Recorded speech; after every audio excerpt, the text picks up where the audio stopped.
Hello, folks. This is Mr. T again, and here we have another video. I hope you enjoyed our last video, and we got another video now. This one with dice. I want to show you a couple of things you could do with dice. Couple of, bar bet, a little wager thing. And I don't know how many more of these I'm gonna do, to be honest with you, because I'm just not getting paid enough by Dual Brain Games. I'll probably do this one and one more, and then go do other stuff that I enjoy doing that I don't want to talk about here. All right. Sure, Dual Brain Games, nice enough. They pay me. They send me this Lotus Casino deck. It's pretty cool. I'll talk about it next time maybe, but okay. But that's not But anyway, I digress. Anyway, let's move on. So you got three dice, and you're having a lobster dinner, and you go to your friend. You say, "Look, I got these three dice here. I want to see if you want to wager on this lobster dinner with this bottle of wine here." These are casino dice. These two are from El Rancho Hotel and Casino that's not even around anymore. These are vintage dice right here. I don't mess around. And this is a regular craps dice. A craps die from a casino. But anyway, so you say, do you know, and I ask you this question, and you should know the answer to this question. What is the number, if you roll two six-sided dice, what is the number with the highest probability of coming up? Well, it's the number 7, right? Well, gee, Mr. T, why is it number 7? Well, because there's more combinations of numbers here that make up the number 7, okay? So you got the 3 and 4, you got the 6 and 1, there's more combinations. So the number with the highest probability with two six-sided dice is a number 7, okay? So that's how you introduce this, okay? Because that's true. And then after that, you got the 6 and the 8 together, but forget the 6 and the 8, we're just talking about the 7. Now, if your friend doesn't know this, you could Google it, but if you Google it, they're going to have a percentage there of how often the 7 comes up. Even though it's the number with the highest probability with two six-sided dice, the percentage are not that attractive. I think it's like, I don't know, 16-something percent. I'm not sure. But anyway, so kind of, shy away from going online to look at this with your friend. With your friend, you just tell them. You just have a lot of confidence when you tell them. If they don't know, most people do know. So the number with the highest probability with two six-sided dice is a 7. So you go, there's 2 dice for you. I'm going to keep this one here, and I'll tell you what I'm going to do. And then you look around, you look at the numbers, and then you go, the ace. I'm going to leave it on the ace. And you say, here's the deal. We're going to play a best out of 5 or best out of 10. It's really sort of risky to play just one time, right? I'm telling you this. You don't say this to your friend, okay? But I'll explain later what's going on. By the way, no hanky-panky, right? These are normal dice. You can use any dice you want. I like using casino dice because I like casinos, right? But anyway, so you give them 2 dice. You look at this one. You look at the different numbers and you decide on the ace, and you say, here's the bet. We're going to do a best out of 10. Okay, do a best out of 10. That's probably better. We're going to do a best out of 10. We're going to roll 10 times, okay? And you're shooting for 7s, okay? And we'll do best out of 10. If you roll more 7s than not, you win. If not, I win, okay? But I'm giving you this extra die. So you're not only going to roll with these 2, you also got the number I put up there, the ace, okay? So even if you roll a 6 and a 2, that's an 8. But any combination of these 3 dice, any combination of 2 or 3 to create a 7, you win. So even though the 7 is the number with the highest probability with 2 dice, I'm giving you a third. Here, I'm giving you this ace, okay? Excuse me. So, some people will accept that bet, and then you let them roll. You do it 10 times. Well, there's a 7. Boy. The problem with me demoing this is that I'm an expert gambler, and I roll 7s all the time, right? I like to play craps.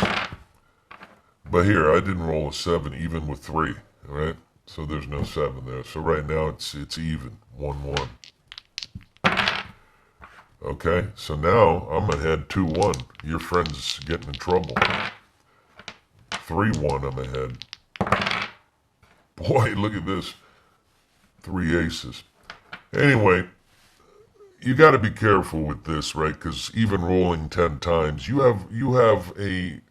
Let me spill the beans. You have, for every roll, putting this die on a 1. Okay, you don't want to get creative and put it on any other number because it reduces your chances. You look around, you go, and you decide on the ace.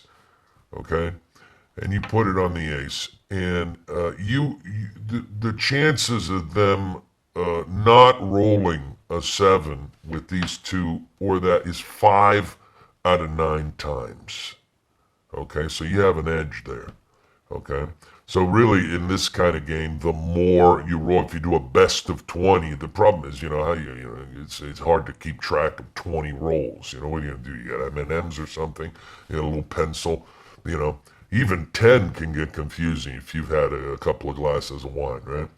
So minimum, the absolute minimum 5. If you're totally crazy, you just do 1 roll. That's it. You just the whole enchilada for 1 roll.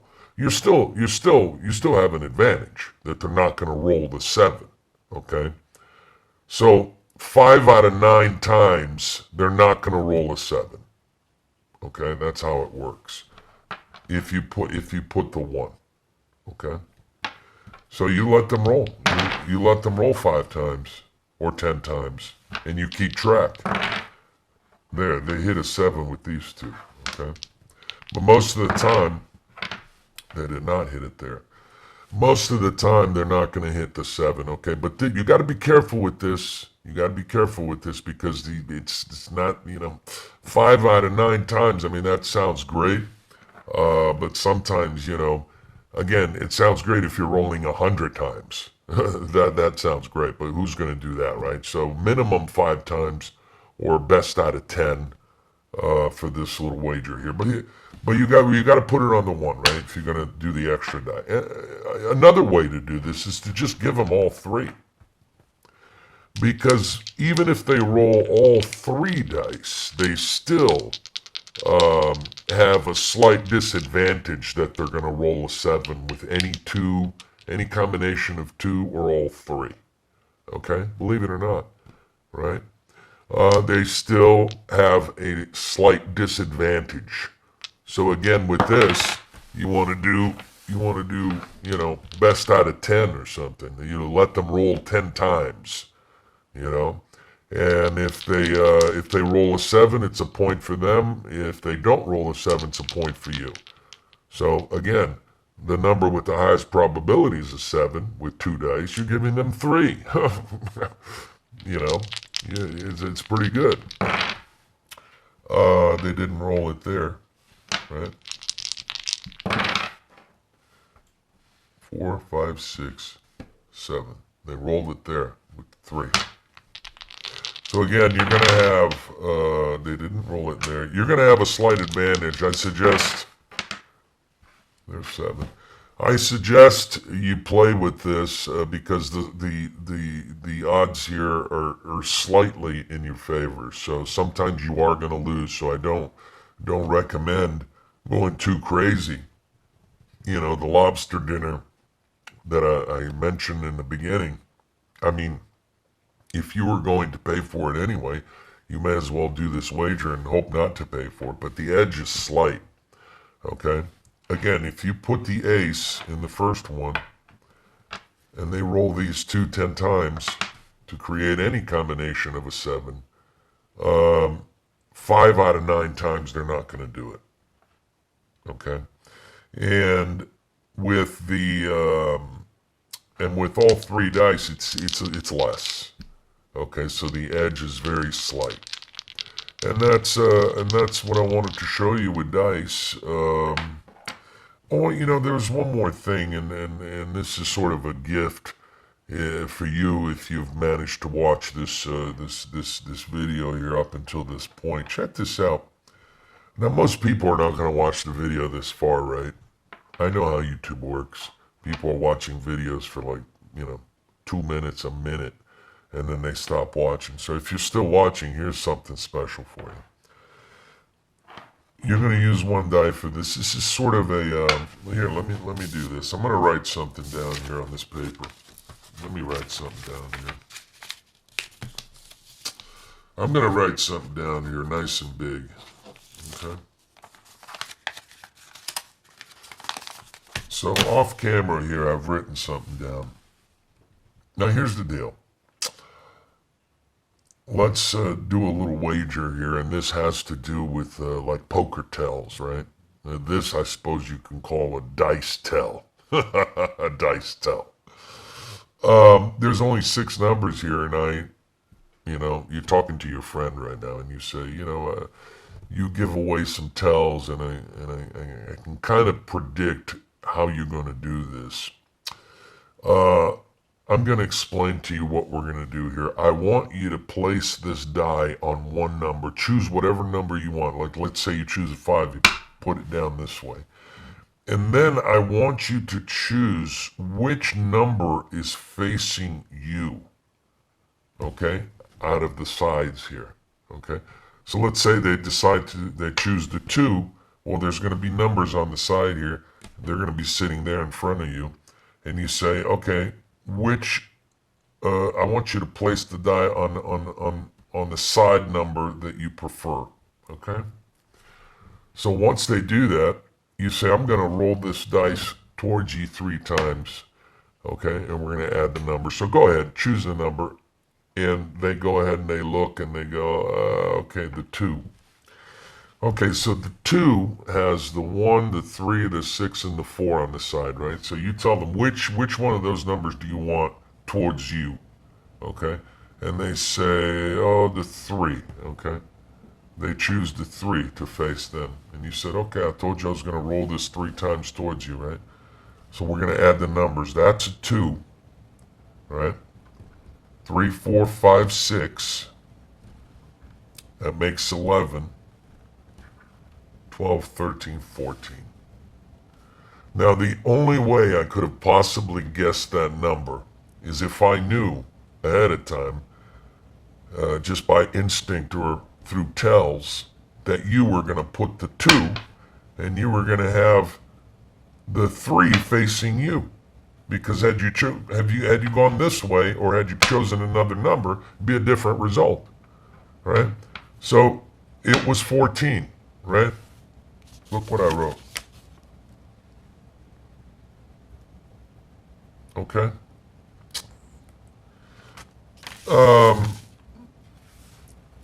All right, this is really cool. This is really cool, and this is a little gift for you for hanging out and watching this video this deep into this YouTube video with Mr. T. Thank you. Thank you for watching. There's one piece of bad news with this, and that is that you can only do it once, because the number's always going to be 14. it's always going to be 14. But you do this one time, and it's pretty good. But anyway, how do you introduce it again? You can go back and watch this, but basically you say, look, here's what I'm going to do, and this is like a poker tell thing, but it's like dice tell. I know you well enough that I think I know which number you'll choose, so let me write something down here, and you write something down. And then you say, I want you to choose one number and put it face up, and then let's say they chose the 6. And then you say, okay, there's numbers on the side here. Which number do you want facing you? Do you want the 2? Do you want the 4? Do you want the 5? Or do you want the 3? You chose the 6. Now, which one of those numbers do you want facing you? And they go, the 4, right? So they put the 4 facing them. And you go, okay. Now, it's nice to tell them in the beginning what you're going to do. You're going to say, you're going to choose a number. You're going to choose a side. I'm going to roll the die towards you 3 times. and we're going to get to a number, okay? And you tell them that in the beginning. So now they made their choices without your influence. 6, you're going to roll 3 times, right? Here's the first roll. 6, 7, 8, 9. Second roll, 10. Third roll, 11, 12, 13, 14. Okay? It's always going to be 14. A little fun thing for you to play around with, all right? Yeah, people are going to say, do it again, do it again, do it again, do it again. And you go, no, you're just going to do something else. You tell them your energies, you're tired and your energy kind of, but you could do this as a little bar bet, and the way you hook them is you tell them it's a poker tell, right? You can guess what numbers they're going to put, what number they're going to put down, and what number they're going to choose to face them. And then you always say it's not true, right? Because every time it's going to be 14 if you do that, right? But you always tell them, well, had you chosen a different number or a different side, it would have been a different result. Not true, but you tell them that anyway, Had you chosen a different number or a different side facing you, would have been a different result. And it wouldn't, because any number here, you can even have them roll this. But to have them roll it would be more like a magic trick, right? We don't want that. We want to show our skill. So it's better to tell them to place it on a number that they choose, and then to choose which side's going to face them. Okay? But if they roll, it doesn't matter. Here's a 1. Whatever side is there, doesn't matter. 1 plus 5 is 6. Plus 6 is 11. Wait. What was my math? 1. That's the second turn. That's a 6. That's the third turn. Wait a minute. How does this not add up to 14 now? 1 plus 6. 1 plus 5 is 6. What's going on with Mr. T today? 1 plus 5 is 6. Plus 6 is 12. And there it is, 13, 14. Oh, I don't know. I just had a brain fart. So if they roll it and they hit a 1, 1 plus 5 is 6. Plus 6 is 12. And there's the third turn, which adds up to 14. So it's always going to be 14. It's just how dice work, right? And the numbers that are. And there's a little special something for you. Thank you for watching. I'm going to do one more video after this, and I think we'll call it quits. But there you have it, some more fun games for you. Good to see you. Bye-bye now. All right, here we go. Oh, and remember, for entertainment purposes only, right? There you go.